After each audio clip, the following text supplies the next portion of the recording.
ಸ್ನೇಹಿತರೆ, ನೀವಿಲ್ಲಿ ನೋಡ್ತಿರ್ಬೋದು, ಇಲ್ಲಿ ಡಿಸ್ಟ್ರಿಕ್ಟ್ ನೇಮ್ ಇದೆ. ನೀವು ನೋಡ್ತಿರ್ಬೋದು, ಬೆಂಗಳೂರು ರೂರಲ್ ಅಲ್ಲಿ ಟೋಟಲ್ ಆಗಿ 370 ಅಪ್ಲಿಕೇಶನ್ ಬಂದಿದೆ. 356 ಅಪ್ರೂವ್ಡ್ ಆಗಿದೆ. ಇನ್ನು ಉಳಿದಂತಹ 9 ರಿಜೆಕ್ಟ್ ಆಗಿದೆ. ಸೊ ಅದೇ ರೀತಿಯಾಗಿ ಬೆಂಗಳೂರು ಅರ್ಬನ್ ಅಲ್ಲಿ 1625 ಟೋಟಲ್ 1560 ಅಪ್ರೂವ್ಡ್ ಆಗಿದೆ. ಇನ್ನು 9 ರಿಜೆಕ್ಟ್ ಆಗಿದೆ. ನೀವು ಇಲ್ಲಿ ಏನ್ ನೋಡ್ತಿರ್ಬೋದು, ರಿಜೆಕ್ಟೆಡ್ ಕಾಲಮ್ ಇದೆಯಲ್ಲ, ಇದೆಲ್ಲ ಕೂಡ ರಿಜೆಕ್ಟ್ ಆಗಿರುವಂತದ್ದು. ಇಷ್ಟು ರಿಜೆಕ್ಟ್ ಆಗಿದೆ. ಎಲ್ಲರಿಗೂ ನಮಸ್ಕಾರ ಸ್ನೇಹಿತರೆ, ನಮ್ಮ ಚಾನೆಲ್ಗೆ ಸ್ವಾಗತ. ನೀವು ಪ್ರೈಸ್ ಮನಿ ಸ್ಕಾಲರ್ಶಿಪ್ ಗೆ ಅಪ್ಲಿಕೇಶನ್ ಹಾಕಿದ್ದೀರಾ, ಅದು SSLC ಆಗಿರ್ಬೋದು, PUC ಆಗಿರ್ಬೋದು, ಡಿಗ್ರಿ ಆಗಿರ್ಬೋದು, ಯಾವುದೇ ಒಂದು ಪ್ರೈಸ್ ಮನಿಗೆ ನೀವು ಅಪ್ಲೈ ಮಾಡಿದ್ರೆ, ಸೊ ನೀವು ಸ್ಟೇಟಸ್ ಅನ್ನ ಚೆಕ್ ಮಾಡಿದಾಗ ಏನಾದ್ರೂ ರಿಜೆಕ್ಟೆಡ್ ಅಂತ ಬರ್ತಾ ಇದ್ರೆ ಅಥವಾ ಅಪ್ಲಿಕೇಶನ್ ಇನ್ನೂ ಕೂಡ ಪೆಂಡಿಂಗ್ ಇದೆ, ಹಣ ಇನ್ನು ಅಕೌಂಟ್ಗೆ ಬಂದಿಲ್ಲ ಅನ್ನೋದಾದ್ರೆ, ಹಾಗಾದ್ರೆ ಈ ಒಂದು ವಿಡಿಯೋ ನಿಮ್ಗೆ ತುಂಬಾ ಇಂಪಾರ್ಟೆಂಟ್ ಆಗುತ್ತೆ. ಯಾಕಂದ್ರೆ ಪ್ರೈಸ್ ಮನಿ ಅಪ್ಲಿಕೇಶನ್ ರಿಜೆಕ್ಟ್ ಆಗೋದಕ್ಕೆ ಒಂದೇ ಕಾರಣ ಇರೋದಿಲ್ಲ. ಸಣ್ಣ ಸಣ್ಣ ತಪ್ಪುಗಳಿಂದನೂ ಕೂಡ ಅಪ್ಲಿಕೇಶನ್ ರಿಜೆಕ್ಟ್ ಆಗುವಂತಹ ಸಾಧ್ಯತೆ ಇರುತ್ತೆ. ಆದ್ರೆ ಟೆನ್ಷನ್ ಬೇಡ. ಯಾವ ಕಾರಣಕ್ಕೆ ರಿಜೆಕ್ಟ್ ಆಗಿದೆ, ಅದಕ್ಕೆ ಏನು ಸೊಲ್ಯೂಷನ್, ಪರಿಹಾರ ಏನು ಮಾಡಬೇಕು, ಮತ್ತೆ ಅಪ್ಲಿಕೇಶನ್ ಸರಿಯಾಗಿ ಮಾಡಬಹುದಾ, ಸೊ ಯಾರನ್ನ ಕಾಂಟ್ಯಾಕ್ಟ್ ಮಾಡಬೇಕು, ಈ ಎಲ್ಲಾ ಇನ್ಫಾರ್ಮೇಶನ್ ಕೂಡ ಈ ಒಂದು ವಿಡಿಯೋದಲ್ಲಿ ನಿಮಗೆ ತಿಳಿಸ್ಕೊಡ್ತೀನಿ. ವಿಡಿಯೋವನ್ನ ಕೊನೆವರೆಗೂ ನೋಡಿ. ಹಾಗೇನೆ ನಮ್ಮ ಚಾನಲ್ಗೆ ಸಬ್ಸ್ಕ್ರೈಬ್ ಮಾಡ್ಕೊಂಡಿಲ್ಲ ಅಂದ್ರೆ ಇದೇ ರೀತಿ ಇನ್ಫಾರ್ಮೇಶನ್ಗೆ ನಮ್ಮ ಚಾನಲ್ ಅನ್ನು ಸಬ್ಸ್ಕ್ರೈಬ್ ಮಾಡ್ಕೊಂಡು ಬೆಲ್ ಐಕನ್ ಕ್ಲಿಕ್ ಮಾಡ್ಕೊಳ್ಳಿ. ಓಕೆ ಸ್ನೇಹಿತರೆ, ಯಾವೆಲ್ಲ ಕಾರಣಗಳಿಗೆ ಈ ಒಂದು ಅಪ್ಲಿಕೇಶನ್ಸ್ ರಿಜೆಕ್ಟ್ ಆಗುತ್ತೆ ಮತ್ತೆ ಅದಕ್ಕೆ ಸೊಲ್ಯೂಷನ್ ಏನೇನು ಅನ್ನೋದನ್ನ ನಿಮ್ಗೆ ಒಂದೊಂದಾಗಿ ಹೇಳ್ತಾ ಹೋಗ್ತೀನಿ. ಮೊದಲನೇದಾಗಿ ತುಂಬಾ ಕಾಮನ್ ರೀಸನ್ ಏನು ಅಂದ್ರೆ, ಡಾಕ್ಯುಮೆಂಟ್ಸ್ ನಲ್ಲಿ ಡೀಟೇಲ್ಸ್ ಮಿಸ್ ಮ್ಯಾಚ್ ಆಗಿರುವುದು. ಉದಾಹರಣೆಗೆ, ನಿಮ್ಮ ಆಧಾರ್ ಕಾರ್ಡ್ ನಲ್ಲಿ ಹೆಸರು ಮನು ಸ್ಪೇಸ್ ಕುಮಾರ್ ಅಂತ ಇದ್ದು, ಆದ್ರೆ ಮಾರ್ಕ್ಸ್ ಕಾರ್ಡ್ ನಲ್ಲಿ ಮನು ಕುಮಾರ್ ಅಲ್ಲಿ ಸೆಂಟ್ರಲ್ ಯಾವುದು ಕೂಡ ಸ್ಪೇಸ್ ಇರೋದಿಲ್ಲ. ಸೊ ಈ ರೀತಿಯಾಗಿ ಇರಬಹುದು. ಅಥವಾ ಸರ್ ನೇಮ್ ಆಗಿರ್ಬೋದು, ಅಥವಾ ಇನಿಷಿಯಲ್ಸ್ ಆಗಿರ್ಬೋದು, ಡೇಟ್ ಆಫ್ ಬರ್ತ್ ಆಗಿರ್ಬೋದು, ಇವುಗಳಲ್ಲಿ ಡಿಫರೆನ್ಸ್ ಇರಬಹುದು.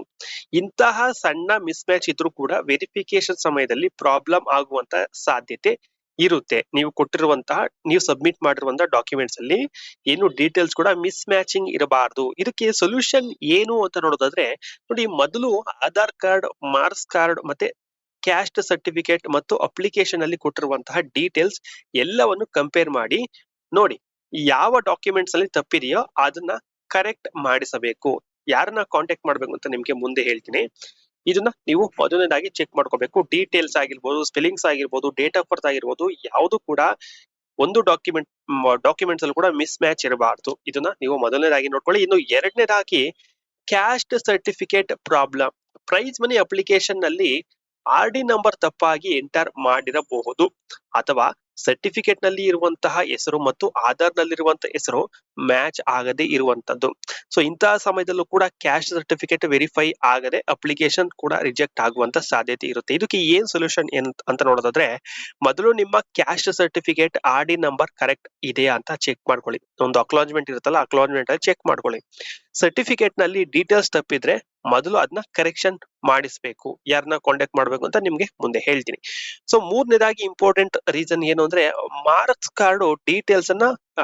Card details ತಪ್ಪಾಗಿರುವಂತದ್ದು. ಮೂರನೇದು, ರಿಜಿಸ್ಟರ್ ನಂಬರ್ ತಪ್ಪಾಗಿ ಹಾಕಿರ್ಬೋದು, ಪಾಸಿಂಗ್ ಇಯರ್ ತಪ್ಪಿರ್ಬೋದು, ಕೋರ್ಸ್ ಡೀಟೇಲ್ಸ್ ಅಥವಾ ಸೆಮಿಸ್ಟರ್ ಡೀಟೇಲ್ಸ್ ತಪ್ಪಾಗಿರ್ಬೋದು, ಅಥವಾ ರಿಕ್ವೈರ್ಡ್ ಮಾರ್ಕ್ಸ್ ಕಾರ್ಡ್ ಕೂಡ ಕಂಪ್ಲೀಟ್ ಆಗಿ ಸಬ್ಮಿಟ್ ಮಾಡದೇ ಇರಬಹುದು. ಅಂದ್ರೆ ರಿಕ್ವೈರ್ಡ್ ಮಾರ್ಕ್ಸ್ ಕಾರ್ಡ್ ಏನಿರುತ್ತೆ ಅದು ಕಂಪ್ಲೀಟ್ ಆಗಿ ಅಂದ್ರೆ ಇದು ಅಲ್ಲಿ ಕೇಳಿರುವಂತಹ ಡಾಕ್ಯುಮೆಂಟ್ಸ್ ಗಳು, ಡಿಗ್ರಿಗಾಗಿದ್ರೆ ಎಲ್ಲಾ ಸೆಮಿಸ್ಟರ್ ಮಾರ್ಕ್ಸ್ ಕಾರ್ಡ್ ಅಪ್ಲೋಡ್ ಮಾಡಬೇಕು. ಅದ್ರಲ್ಲಿ ಯಾವ್ದಾದ್ರು ಒಂದು ಮಿಸ್ ಆಗಿದ್ರು ಕೂಡ ಅದು ಇನ್ಕಂಪ್ಲೀಟ್ ಆಗುತ್ತೆ. ಸೊ ಆಗ ರಿಜೆಕ್ಟ್ ಆಗುವಂತ ಸಾಧ್ಯತೆ ಇರುತ್ತೆ. ಸೊ ಇದಕ್ಕೆ ಸೊಲ್ಯೂಷನ್ ತುಂಬಾ ಸಿಂಪಲ್.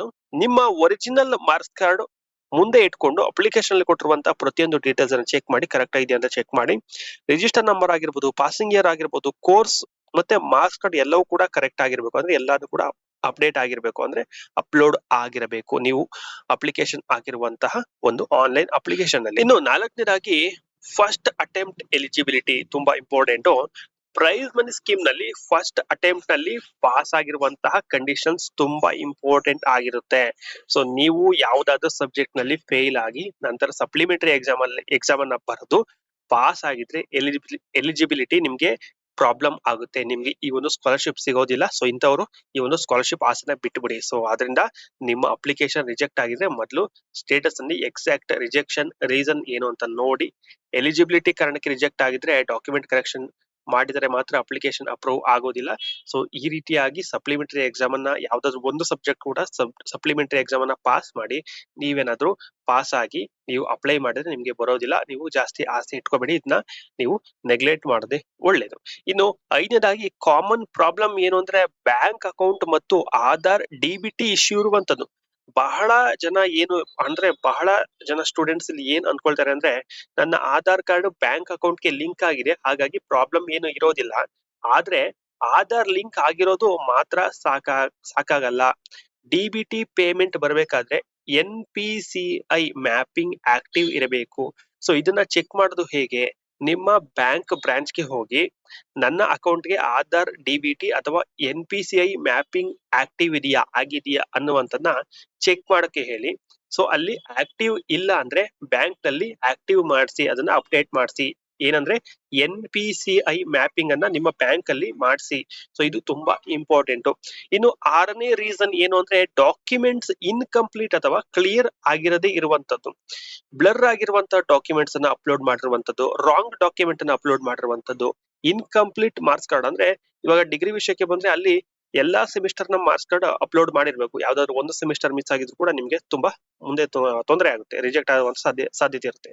ಸೊ ಇಂತಹ ಸಮಸ್ಯೆಗಳಿಂದ ವೆರಿಫಿಕೇಶನ್ ಡಿಲೇ ಆಗಬಹುದು ಅಥವಾ ಅಬ್ಜೆಕ್ಷನ್ ಕೂಡ ಬರಬಹುದು, ಅಂದ್ರೆ ರಿಜೆಕ್ಷನ್ ಕೂಡ ಆಗಬಹುದು. ಅದರಿಂದ ಎಲ್ಲಾ ಡಾಕ್ಯುಮೆಂಟ್ಸ್ ಗಳು ಕ್ಲಿಯರ್ ಆಗಿರಬೇಕು.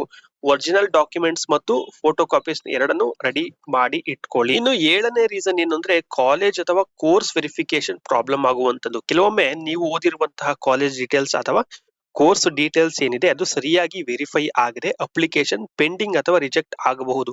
ಇಂತಹ ಸಮಯದಲ್ಲಿ ನೀವು ಕಾಲೇಜ್ ಸ್ಕಾಲರ್ಶಿಪ್ ಸೆಕ್ಷನ್ಗೆ ಹೋಗಿ ಕಾಂಟ್ಯಾಕ್ಟ್ ಮಾಡಿ ನಿಮ್ಮ ಅಪ್ಲಿಕೇಶನ್ ನಂಬರ್ ಕೊಟ್ಟು ನಮ್ಮ ಒಂದು ಪ್ರೈಸ್ ಮನಿ ಅಪ್ಲಿಕೇಶನ್ ವೆರಿಫಿಕೇಶನ್ ಆಗಿದೆಯಾ ಅಂತ ಅಲ್ಲಿ ಚೆಕ್ ಮಾಡಿಸಿ. ಆ ವೆರಿಫಿಕೇಶನ್ ಆಗಿಲ್ಲ ಅಂದ್ರೆ ನೀವು ವೆರಿಫಿಕೇಶನ್ ನ ಮಾಡಿಸಿ. ಸೊ ಈಗ ತುಂಬಾ ಇಂಪಾರ್ಟೆಂಟ್ ಕ್ವಶನ್ ಏನು ಅಂದ್ರೆ ಅಪ್ಲಿಕೇಶನ್ ರಿಜೆಕ್ಟ್ ಆದ್ಮೇಲೆ ಏನು ಮಾಡ್ಬೇಕು? ಬಹಳ ಜನ ಮಾಡುವಂತಹ ದೊಡ್ಡ ತಪ್ಪು ಏನ್ ಗೊತ್ತಾ? ರಿಜೆಕ್ಟ್ ಅಂತ ನೋಡಿದ ತಕ್ಷಣ ಮತ್ತೆ ಹೊಸ ಅಪ್ಲಿಕೇಶನ್ ಹಾಕೋಕೆ ಟ್ರೈ ಮಾಡ್ತಾರೆ. ಹಾಗೆ ಮಾಡಬೇಡಿ, ಯಾರು ಕೂಡ ಮಾಡಬೇಡಿ. ಸೊ ಮೊದಲನೇ ಸ್ಟೆಪ್ ಏನ್ ಮಾಡ್ಬೇಕು ಅಂದ್ರೆ ರಿಜೆಕ್ಟ್ ಆಗಿದೆ ಅಥವಾ ಏನಾದ್ರು ಪ್ರಾಬ್ಲಮ್ ಆಗಿದೆ ಅಂತಂದ್ರೆ ಅಫಿಷಿಯಲ್ ವೆಬ್ಸೈಟ್ ಗೆ ಹೋಗಿ ಅಪ್ಲಿಕೇಶನ್ ಸ್ಟೇಟಸ್ ಅನ್ನ ಚೆಕ್ ಮಾಡಿ. ನಿಮ್ಗೆ ಕೊನೆಯಲ್ಲಿ ಹೇಳ್ತೀನಿ ಸ್ಟೇಟಸ್ ಅನ್ನ ಹೇಗೆ ಚೆಕ್ ಮಾಡೋದು ಅಂತ. ಅಲ್ಲಿ ಎಕ್ಸಾಕ್ಟ್ ರಿಜೆಕ್ಷನ್ ರಿಮಾರ್ಕ್ ಏನ್ ಬಂದಿದೆ ಅಂತ ನೋಡಿ. ಅಂದ್ರೆ ರಿಜೆಕ್ಷನ್ ಆಗೋದಕ್ಕೆ ಅಥವಾ ರಿಜೆಕ್ಟ್ ಆಗೋದಕ್ಕೆ ಏನ್ ರೀಸನ್ ಕೊಟ್ಟಿದ್ದಾರೆ ಅನ್ನುವಂಥದ್ದನ್ನ ನೋಡಿ. ಯಾಕೆ ರಿಜೆಕ್ಟ್ ಆಗಿದೆ ಅಂತ ಗೊತ್ತಾದ್ಮೇಲೆ ಮಾತ್ರ ನೀವು ಮುಂದಿನ ಸ್ಟೆಪ್ ಅನ್ನ ತಗೋಬೇಕು. ಯಾವುದೇ ಕಾರಣಕ್ಕೂ ಬ್ಲೈಂಡ್ ಆಗಿ ಮುಂದಿನ ಸ್ಟೆಪ್ ಅನ್ನ ತಗೋಬೇಡಿ. ಡಾಕ್ಯುಮೆಂಟ್ ಪ್ರಾಬ್ಲಮ್ ಇದ್ರೆ ಡಾಕ್ಯುಮೆಂಟ್ಸ್ ಕರೆಕ್ಟ್ ಮಾಡಿಸಿ. ಬ್ಯಾಂಕ್ ಪ್ರಾಬ್ಲಮ್ ಇದ್ರೆ NPCI ಮ್ಯಾಪಿಂಗ್ ಅನ್ನ ಮಾಡಿಸಿ. ಕಾಲೇಜ್ ವೆರಿಫಿಕೇಶನ್ ಪ್ರಾಬ್ಲಮ್ ಇದ್ರೆ ಕಾಲೇಜ್ಗೆ ಹೋಗಿ ಕಾಂಟ್ಯಾಕ್ಟ್ ಮಾಡಿ. ಆನ್ಲೈನ್ ಅಲ್ಲಿ ಕರೆಕ್ಷನ್ ಅಥವಾ ರೀ ಅಪ್ಲೈ ಆಪ್ಷನ್ ಇಲ್ಲ ಅಂದ್ರೆ ನಿಮ್ಮ application number, acknowledgement copy, Aadhaar card, marks card, caste certificate, bank passbook ಇವೆಲ್ಲಾನು ಕೂಡ ತಗೊಂಡು ಹೋಗಿ ಸಂಬಂಧಪಟ್ಟ ಸೋಷಿಯಲ್ ವೆಲ್ಫೇರ್ ಆಫೀಸ್, ನಿಮ್ಮ ತಾಲೂಕು ವೈಸ್ ಅಥವಾ ಜಿಲ್ಲೆ ವೈಸ್ ಇರುತ್ತೆ, ಸೋಷಿಯಲ್ ವೆಲ್ಫೇರ್ ಆಫೀಸ್ಗೆ ಹೋಗಿ ಅಲ್ಲಿ ನಿಮ್ಮ ಅಪ್ಲಿಕೇಶನ್ ಯಾಕೆ ರಿಜೆಕ್ಟ್ ಆಗಿದೆ ಅಂತ ಮತ್ತು ಕರೆಕ್ಷನ್ಗೆ ಅವಕಾಶ ಇದೆ ಅಂತ ನೀವು ಕ್ಲಿಯರ್ ಆಗಿ ತಿಳ್ಕೊಬೇಕಾಗುತ್ತೆ. ತಿಳ್ಕೊಂಡು ನೀವು ನೆಕ್ಸ್ಟ್ ಏನ್ ಮಾಡ್ಬೇಕು ಅನ್ನೋದನ್ನ ಅವ್ರು ಹೇಳ್ತಾರೆ, ಅದನ್ನ ನೀವು ತಪ್ಪದೇ ಮಾಡಿ. ಸೊ ಕೊನೆಯದಾಗಿ ನಿಮ್ಮ ಅಪ್ಲಿಕೇಶನ್ ಪೆಂಡಿಂಗ್ ಅಂತ ಬಂದಿದ್ಯಾ, ರಿಜೆಕ್ಟೆಡ್ ಅಂತ ಬಂದಿದ್ಯಾ ಅಥವಾ ಪೇಮೆಂಟ್ ನಾಟ್ ರಿಸೀವ್ಡ್, ಸೊ ಯಾವ ಸ್ಟೇಟಸ್ ತೋರಿಸ್ತಾ ಇದೆ ಅನ್ನುವಂಥದ್ದನ್ನ ಕಾಮೆಂಟ್ ಮಾಡಿ ತಿಳಿಸಿ. ನೆಕ್ಸ್ಟ್ ಅದ್ರ ಬಗ್ಗೆ ಡೆಡಿಕೇಟೆಡ್ ಆಗಿರುವಂತಹ ವಿಡಿಯೋವನ್ನ ಮಾಡ್ತೀನಿ. ಈಗ ಅಪ್ಲಿಕೇಶನ್ ಸ್ಟೇಟಸ್ ಅನ್ನ ಚೆಕ್ ಮಾಡೋದು ಹೇಗೆ ಅಂತ ನಿಮ್ಗೆ ತಿಳಿಸ್ಕೊಡ್ತೀನಿ. ಈ ಡಿಸ್ಕ್ರಿಪ್ಷನ್ ಅಲ್ಲಿ ಲಿಂಕ್ ಕೊಟ್ಟಿರ್ತೀನಿ, ಆ ಲಿಂಕ್ ಮೇಲೆ ಕ್ಲಿಕ್ ಮಾಡಿ. ಸೊ ಈ ರೀತಿಯಾಗಿ ಓಪನ್ ಆಗುತ್ತೆ. ಇಲ್ಲಿ ನೀವು ನೋಡ್ತಿರ್ಬೋದು ಎಂಟರ್ ಅಪ್ಲಿಕೇಶನ್ ನಂಬರ್ ಅಂತ ಇದೆ. ಇಲ್ಲಿ ಮೊದಲನೇದಾಗಿ ಅಪ್ಲಿಕೆಂಟ್ ನಂಬರ್ ವೈಸ್ ಅಂತ ಸೆಲೆಕ್ಟ್ ಮಾಡ್ಕೊಳ್ಳಿ. ಇಲ್ಲಿ ಎಂಟರ್ ನಂಬರ್ ಅಂತ ಇದೆ. ಅಕ್ನಾಲಜ್ಮೆಂಟ್ ಅಲ್ಲಿ ನಿಮ್ಮ ಒಂದು ಅಪ್ಲಿಕೇಶನ್ ನಂಬರ್ ಇರುತ್ತೆ, ಅದನ್ನ ಇಲ್ಲಿ ಟೈಪ್ ಮಾಡಿ. ಸೊ ಅದಾದ್ಮೇಲೆ ಇಲ್ಲಿ ವ್ಯೂ ಅಂತ ಇದೆಯಲ್ಲ, ಒಂದು ಆಪ್ಷನ್ ಮೇಲೆ ಕ್ಲಿಕ್ ಮಾಡಿ. ಇಲ್ಲಿ ನಾನ್ ನಿಮ್ಗೆ ಒಂದು ಡೆಮೋ ತೋರಿಸ್ತೀನಿ ಹೇಗಿರುತ್ತೆ ಅಂತ. ಯಾಕಂದ್ರೆ ನಾವು ರಿಯಲ್ ನಂಬರ್ ಅನ್ನ ಯೂಸ್ ಮಾಡಕ್ ಆಗಲ್ಲ, ಮತ್ತೆ ರಿಯಲ್ ಇನ್ಫಾರ್ಮೇಶನ್ ಅನ್ನ ನಾವು ಇಲ್ಲಿ ಯೂಟ್ಯೂಬ್ ಅಲ್ಲಿ ಪಬ್ಲಿಷ್ ಮಾಡಕ್ ಆಗೋದಿಲ್ಲ. ಸೊ ಆ ಒಂದು ಕಾರಣಕ್ಕೆ ನಿಮ್ಗೆ ಸ್ಯಾಂಪಲ್ ಹೇಗಿರುತ್ತೆ ಅಂತ ತೋರಿಸ್ತೀನಿ. ನೀವು ಇಲ್ಲಿ ನೋಡ್ತಿರ್ಬೋದು. ಸೊ ಈ ರೀತಿಯಾಗಿ ಇರುತ್ತೆ. ಇದು ಸ್ಯಾಂಪಲ್ ಮಾತ್ರ, ಇದು ರಿಯಲ್ ಅಲ್ಲ. ಸೊ ಈ ರೀತಿಯಾಗಿನೇ ಇರುತ್ತೆ. ಅಂದ್ರೆ ಏನೋ ಒಂದು ಲೇಔಟ್ ಚೇಂಜ್ ಆಗಿರ್ಬೋದು ಅಷ್ಟೇ, ಬಟ್ ಇದೇ ರೀತಿಯಾಗಿರುತ್ತೆ. ಇಲ್ಲಿ ಅಪ್ಲಿಕೇಶನ್ ನಂಬರ್ ಇರುತ್ತೆ, ಸ್ಟೂಡೆಂಟ್ ನೇಮ್, ಮತ್ತೆ ಇಯರ್, ಕೋರ್ಸ್, ಮತ್ತೆ ರಿಜೆಕ್ಷನ್ ರೀಸನ್ ಇರುತ್ತೆ, ಆಧಾರ್ ನೇಮ್ ಮಿಸ್ ಮ್ಯಾಚ್. ಇದು ಸ್ಯಾಂಪಲ್ ಅಷ್ಟೇ. ಇದು ಬೇರೆ ನಿಮ್ಗೆ ಬೇರೆ ಕೂಡ ಬಂದಿರಬಹುದು. ಸೊ ಇದೇ ಬಂದಿರುತ್ತೆ ಅಂತ ಹೇಳೋದಕ್ಕಾಗಲ್ಲ, ಬೇರೆ ಕೂಡ ಬಂದಿರಬಹುದು. ಇದು ನೆಕ್ಸ್ಟ್ ಆಪ್ಷನ್ ರಿಮಾರ್ಕ್ ಏನು ಅಂದ್ರೆ name in Aadhaar does not match with the marks card. ಅಂದ್ರೆ ಆಧಾರ್ ಅಲ್ಲಿ ಇರುವಂತಹ ನೇಮು ಮಾರ್ಕ್ಸ್ ಕಾರ್ಡ್ ಅಲ್ಲಿ ಮ್ಯಾಚ್ ಆಗ್ತಿಲ್ಲ ಅಂದ್ರೆ ಡಿಫ್ರೆನ್ಸ್ ಇದೆ ಅಂತ ಇಲ್ಲಿ ರಿಮಾರ್ಕ್ ಬಂದಿದೆ, ಅಂದ್ರೆ ರೀಸನ್ ಬಂದಿದೆ. ನೆಕ್ಸ್ಟ್ ಆಕ್ಷನ್ ಏನು ಅಂದ್ರೆ verify the miss match and contact the concerned social welfare office with the supportive documents. ಈ ರೀತಿಯಾಗಿ ಆದಾಗ ಏನ್ ಮಾಡ್ಬೇಕು ಅಂತ ಇಲ್ಲಿ ನೆಕ್ಸ್ಟ್ ಆಕ್ಷನ್ ಹೇಳಿದರೆ, ವೆರಿಫೈ ಮಾಡ್ಕೊಳ್ಳಿ ನಿಮ್ಮ ಹತ್ತಿರದಲ್ಲಿರುವಂತಹ ಸಮಾಜ ಕಲ್ಯಾಣ ಇಲಾಖೆಗೆ ಅಂದ್ರೆ ಸೋಷಿಯಲ್ ವೆಲ್ಫೇರ್ ಡಿಪಾರ್ಟ್ಮೆಂಟ್ಗೆ ಹೋಗಿ ಅಲ್ಲಿ ನಿಮ್ಮ ಮಾರ್ಕ್ಸ್ ಕಾರ್ಡ್ ಅಂದ್ರೆ ಡಾಕ್ಯುಮೆಂಟ್ಸ್ ಗಳನ್ನ ನೀವು ವೆರಿಫೈ ಮಾಡ್ಕೊಳ್ಳಿ ಅಂತ ಇಲ್ಲಿ ಕೊಟ್ಟಿದ್ದಾರೆ. ಸೊ ಈ ರೀತಿಯಾಗಿರುತ್ತೆ.